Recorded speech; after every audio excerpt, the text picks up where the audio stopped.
It's Cindy's choice to be brave and make a difference. Cindy here, and thank you for being here today on the Cindy's Choice podcast. And I'm pretty excited to have a very special guest with me today. And this is my orthodontist, Dr. Tom Popp. Hello, Cindy. Hey there. And, you can tell I'm really eager to jump in. I'm very excited because this outdoor thing we have going. Dr. But Popp. slow down. We're not getting on the river today. Yeah, there you go. Dr. Popp is my orthodontist. Bling. I do have my Invisaligns on right now. It doesn't slow me down a bit. And it's been a wonderful, absolutely wonderful experience. We shared that on another episode, and my teeth were really, really messed up. Yeah. And I would have never thought Invisalign would have been able to straighten them out like they have, but it's just been a great experience. But that's the business stuff. Now we need to get to the why we're in business so we can do the fun stuff. Exactly, yeah. So what was so perfect when I met Dr. Popp is there was a business exchange. He was coming on board with me like marketing wise, but what's so perfect was I just had the one. When you first came on, it was the outside show. I had 2 shows on the small station, and I had you on the outside. And I think we brought someone from the Tennessee Valley Canoe Club and talked about paddling and kind of got that going. And then I got offered an opportunity at a bigger station with Cumulus Media and got to start the Outside with Cindy show. So it was the perfect pairing. And you're like, well, how does that, what does an orthodontist have to do with outdoors? Well, Dr. Popp, how long? You were like, sorry, I'm about to date us both. Yeah, I'm old. You've been in a Ocoee. You were like an Ocoee guide, and that's in the. How do you explain? That's like a class 4 rapids in the Tennessee. It's class 3, 4 rapids. Yeah. So back it was actually the early 70s. Before it was, TVA did not run water on it regularly, but occasionally after rain you would get some, and then.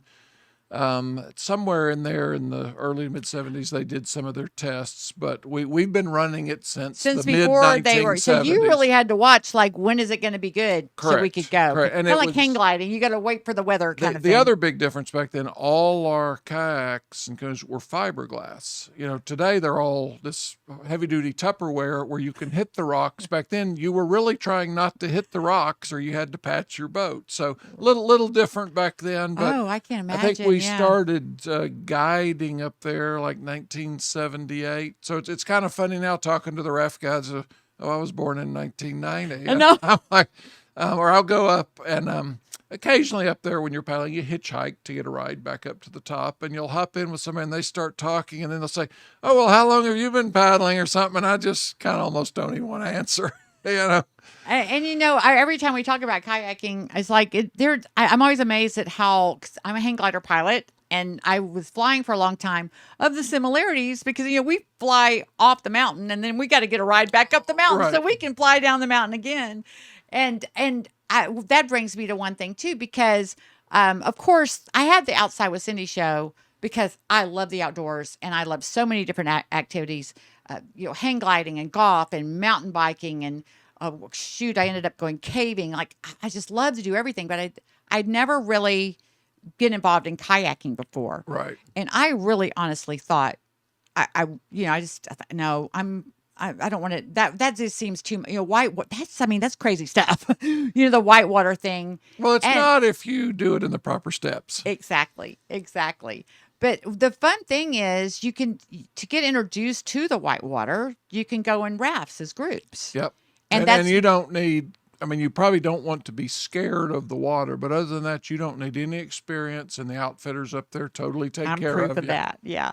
But that's what you were doing in the late 70s. You were one of those guides. Correct. Way back then. way back when, I think there was 2 companies, Ocoee Outdoors, which is still there, and Sunburst, which may have been absorbed by another company now, but those were the 2 starting companies, and there was the 2 owners. I worked for Sunburst. I was the guide, and then there was the 2 owners.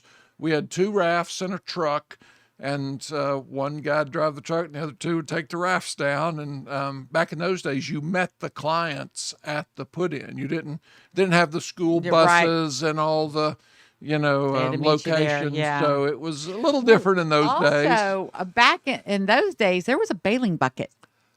There was a bailing bucket. We did not have the rafts. They're called self-bailing. The water Okay. comes in and the floors is inflated and the water just drains out.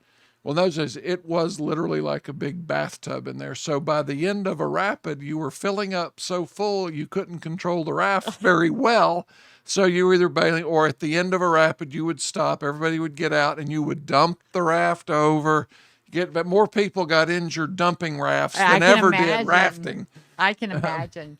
But it was really fun because, of course, with Dr. Popp being like a regular on the show and even like filling in for me when, when I couldn't be there and so forth, I can't like be around anything for long without trying it. That's what I said. Like, I'm going to, now that Cindy's Choice is producing the Boyd Speedway podcast, I'll be racing a car. I just know it. It just happens. I'm like, oh my gosh. And so I kind of was like, I don't see me kayaking, but inside I knew I'd be kayaking. Right. And it didn't take long. And I'm trying to figure out how to start it. Of course, the group thing was the first thing. Right. And Dr. Popp, an original guide has his own setup. He has his own like rafting to take a group out. And of course, who better to go with than our good friend and master guide, Tom Popp. So it was that the kind of the first time you and I got, we were on the water at the same time. That was the I first think it time must you have go. been. And then, okay, because, plus I'm evaluating you a little bit. Okay, can she handle this or not? And you actually, took a little swim, but did everything right. So then okay. Well, Joseph Gudger, Joe Gudger. Yeah. Ace, helped you. there as the same way he had recognized, because you don't. Yeah, he told me the same thing. He goes, I kind of made sure of some things before I got you out here, but right. let's and go. And then it was okay. You can go to the next level, and let's get you in a kayak. I think we paddled down in downtown a time or two. And okay, she's not going to tip me over. That's so, what it was. Yeah, we did a little bit of practice. A double kayak, yeah. And then and then it really got fun because I did go with Joe Gudger a couple of. He's like he's a school. Yeah, he's like a master teacher. He's a really good instructor. Because of my kind of experience with Tom Popp, and then what he was like, Joe put me right on the whitewater. Yeah. And solo on the whitewater. And it was amazing. And I was one of the things that was interesting too, where like it's crazy how the hang gliding thing has relevance again, because he said my balance. He said and we thought, I wonder if that came from the hang gliding because it's weight control. It's and body awareness, exactly. Yeah, you're used to just kind of having a feel for things. So, but it was awesome. And then I want to share this. So we would take, because we were business networking, we take some of our kind of business networking exchange folks together, or maybe it was a radio guest or whatever. And we got out there together. And I love this because I've been full rafting a lot. Right. I mean, I was doing that back when they were still paddling as a passenger. And usually I'm in the front or the second seat. I like to be up there. And I know enough to know that the back is what bounces. The back bounces. 'Cause I've seen like a guide get thrown. I mean, I've seen like crazy stuff. So, but in this particular case, there was a child and there was like, and Dr. Popp's like, go ahead and get back here. I wasn't like with you, but I was like in the third row. You were towards the back. So I kind of was like, and I'm kind of tall and sit up there kind of high. And what was funny to me is we got to whatever this spot was and something hit and there I went. And it was just it happened so fast. Just like, and of course, I'm like laughing so hard, but you remember, I did exactly what I was supposed to do. You did. The only thing I felt bad about is because I was laughing so hard. They had to pull me back in the boat. I was like, I'm probably making it harder for them to pull me because it was fun getting thrown out of the boat. Right. But I love when we got back in there because we're going back along, and I could hear Dr. Popp kind of, well, I never lost anybody there before, and so what was that about? Like, well, and a lot of times that is where little things will happen. There's some rapids you really know there's a lot of potential for somebody, but so you're kind of extra careful, make sure everybody's locked in. That little spot, it's a nice little drop, but most of the time, and so I don't tell everybody, get braced in, get ready. Okay. And I'll bet you what was happening if I think that you were talking and not paying attention. You think? And then boom, we hit and out you went. But it was all fine. That was, if you're going to go out, that was a good spot to go. It was my first ever, and I was like, oh, because a lot of times you want to get one of those over with, and not that I was ever worried about it, but it's nice to get, oh, okay, I can handle that. Your life jacket does hold you up. You do what you're supposed to do, and it's pretty safe for Yeah, that. yeah. So, but I think one of the things with whitewater that would be the same with high or most outdoor recreations, why do we all like that so much? One, it's just the beautiful outdoors, Oh, but yes. for those of us that have, daily jobs and routines, even if we love our work, it still is a job, is work. When you're paddling down a whitewater river, you don't have time to think about those. You have to concentrate. So your brain actually frees up. For hang gliding's the same way. Yes. You're not thinking about the memo at the office Golf's when a you're great jumping example. off the. So it kind Yeah. of distracts your brain from your day to day routine, and And that was that's refreshing. yes, and that was a lot of the mission of the show that I want to bring back because it was authentically trying to encourage about. I remember, me with my statistics. They say like 18% or so of people are active, like outdoor active, Yeah. and a lot more want to be. But it's always the hardest things to get started. So that's what we kind of wanted to do was give people plenty of opportunities to recognize things to get plugged into. And I was promoting events and things like easy ways and kind of promoting the fact of the incredible camaraderie in these groups where Yeah. don't worry if you don't know how to do it. Like we're so glad that you showed up and you want to come hang out with everybody's role. We love helping. People Correct. love introducing people like the kayaking club. They Tennessee invite Valley they're Canoe like Club. Yeah. they were wonderful. And then I love talking about this, the Thursday race series. Yep. Now I gotta tell you, Dr. Pop, because I love like those types of activities.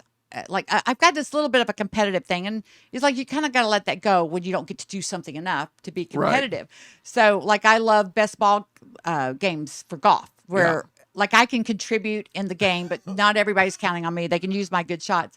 So they have this Thursday night race series down on the Tennessee River in Chattanooga, Tennessee.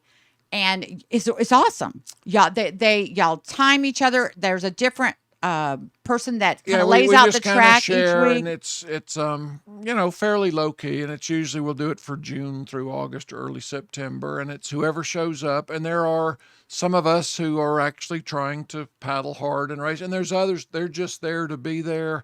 And that's the thing too. We talk about the Ocoee, the white, and that might scare some people off.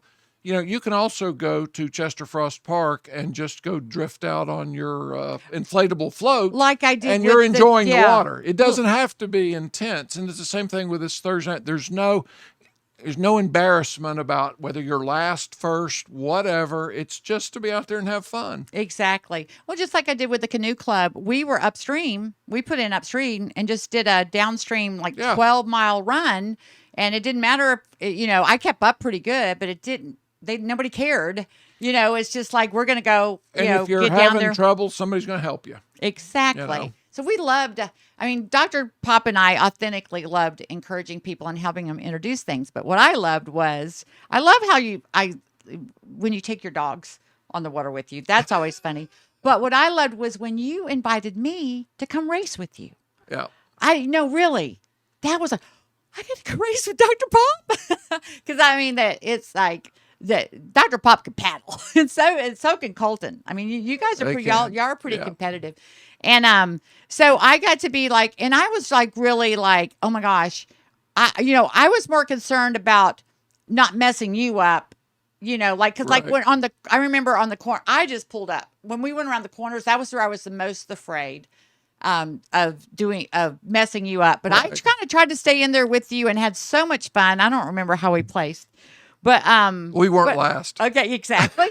But I was just I love that. And I was like, so I remember us being on the show though, following that. Yeah. And we're talking about that, and I'm all excited and everything. And I think another guest was like, kind of how did Cindy do or something like that. And he goes, well, I'd give her about a B plus. And I'm like, a B plus? And I thought, oh wait, that's from Dr. Popp. That's really good. Well, I don't like giving any people A's because I want them to keep working harder. No, it was so much fun, and I missed that. And I look forward to again getting, car racing is an outdoor activity. It's an outdoor sport. So I'm kind of working toward getting, of course I work with the Red Wolves. I got to watch go to my first pro soccer game, which was really exciting. And we promote them on the radio show. So I want to get that outdoor thing element Right. back Well, in, good. and 'Cause create that if kind you're of going to live in series. Chattanooga, you really don't have much choice. You got to have some outdoor element. That Chattanooga by choice, because it is really incredible. But no, that's a lot. Like it's the Team Pop Dental, but it's also like Well, the Team name Pop, because actually, all your family is in the dental industry, and they're all like they are, but paddlers. Team Pop actually came from paddling. The kids were teenagers or younger, and we were out in Colorado paddling, and when there's 5 of us out on the river, being 4 kids, and my wife's shuttling us from one end to the other. They said, "Oh, we need a name," and they came up with a Team Pop, and it was sort of just a gimmicky at first, and then there's that's really good. So I have now incorporated that into our business. It's perfect. It's great. And what I love too, Cindy's Choice produces the Boyd Speedway podcast, and we had I got the honor of interviewing a couple of the guests. Larry Dismukes, the manager over there. He's actually hosting. We're producing, but these kids, they're like 19 and 17, been 3 boys that race for like 10 years. And I love their story because they were all like, different age groups. And when they were younger, the football and baseball, they couldn't do things together. Right. And it's like such a great story. That's a lot what led them to racing, because, it was like a lot more exciting than football. Yet we could all do this together. Well, that was for us with kayaking. Yes. My kids did other more traditional sports too, and all of that. But for a family, you could all do it. And as a dad, it's some of those days out on the river with all your kids. Oh yeah, those are the memories you want. Exactly. That is so awesome. And Dr. Popp, you're so awesome. I miss you so much. I'm glad that we're getting this platform going again, and I'm glad that spring is just around the corner. I think we'll be able to share a hug one of these days. Yeah, exactly, And I look forward to. I mean, it's just kidding. I know somebody had posted about like when the water is going to be turned on and all that kind of stuff. So it's that time of year you start getting really excited about the outdoor activities and so forth. So it's always hard to say goodbye, but thank you so much, Dr. Popp. Well, thank you for all your promotion of Chattanooga and businesses and just the community. Not